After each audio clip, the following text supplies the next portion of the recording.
In 2014, a failed climate engineering experiment to halt global warming triggers a catastrophic ice age, annihilating nearly all life on Earth. The sole survivors are confined to the Snowpiercer, a vast train powered by a perpetual motion engine, designed by the enigmatic industrialist Wilford. This train perpetually traverses the globe, housing a microcosm of society divided by class. By 2031, the train's hierarchy is stark.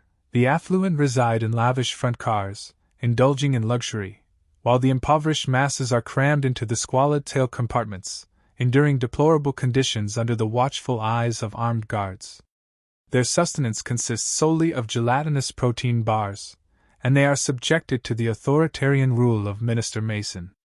Periodically, guards seize small children from the tail, their fates unknown.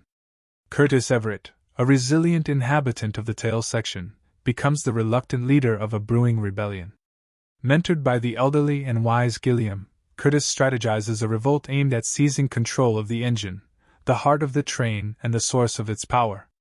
He is supported by his loyal second-in-command, Edgar, a young man who idolizes him. The uprising commences with the tail passengers overpowering the guards and advancing through the train. They release Namgung Min-soo, a security specialist imprisoned in a high-tech cell, along with his clairvoyant teenage daughter, Yona. Namgung, familiar with the train's security systems, agrees to assist in unlocking the gates between cars in exchange for chronol, a potent hallucinogenic drug. As they progress, the group discovers the grim origin of their protein bars, a car where insects are ground into the gelatinous substance they've been consuming for years. Gilliam advises that taking control of the water supply car would grant them significant leverage over Wilford, as water is a critical resource recycled from the train's perpetual motion system. Their journey is fraught with peril. In one car, they are ambushed by a battalion of masked men wielding hatchets, led by the ruthless Franco the Elder under Mason's command. A brutal melee ensues, during which Curtis faces a harrowing choice: save Edgar, who is held hostage, or capture Mason to ensure the rebellion's progress. Curtis chooses the latter, resulting in Edgar's death, a decision that haunts him deeply. With Mason as their captive, the group compels her to guide them forward.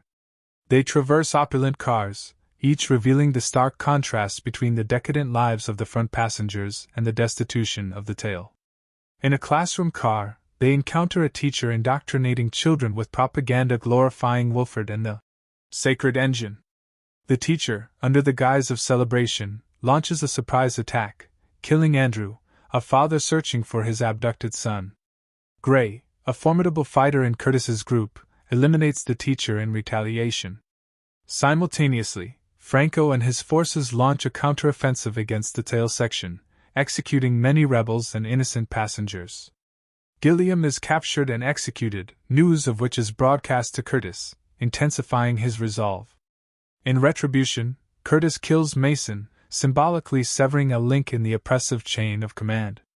The group's numbers dwindle as they press on, with Franco relentlessly pursuing them.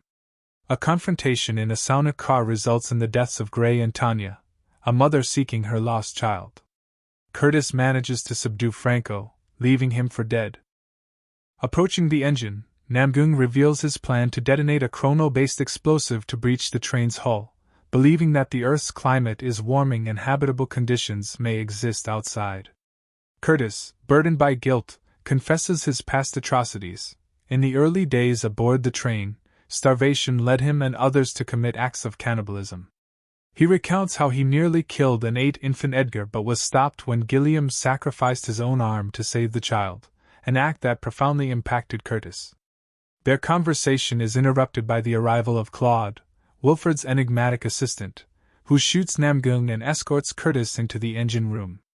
Inside, Curtis meets Wilford, who reveals a disturbing truth: the rebellion was orchestrated by Wilford and Gilliam as a means of population control to maintain the delicate balance of the train's closed ecosystem. Wilford emphasizes the necessity of maintaining order through fear and manipulation and offers Curtis the position of train leader, suggesting that Curtis is a natural successor.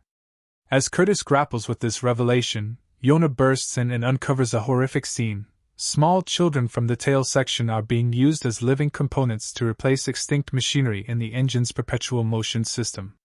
Among them is Tanya's son, Timmy, confined within the engine's mechanisms. Overcome with rage and sorrow, Curtis attacks Wilfred and sacrifices his own arm to rescue Timmy, mirroring Gilliam's earlier sacrifice. Meanwhile, Namgun, having survived his gunshot wound, confronts Franco, who has also survived. A fierce struggle ensues, culminating in Namgun killing Franco. He then ignites the chronal explosive to breach the train's hull. Curtis and Namgun shield Yona and Timmy from the blast with their bodies. The explosion triggers an avalanche, causing the train to derail catastrophically. In the aftermath, Yona and Timmy emerge from the wreckage as the apparent sole survivors.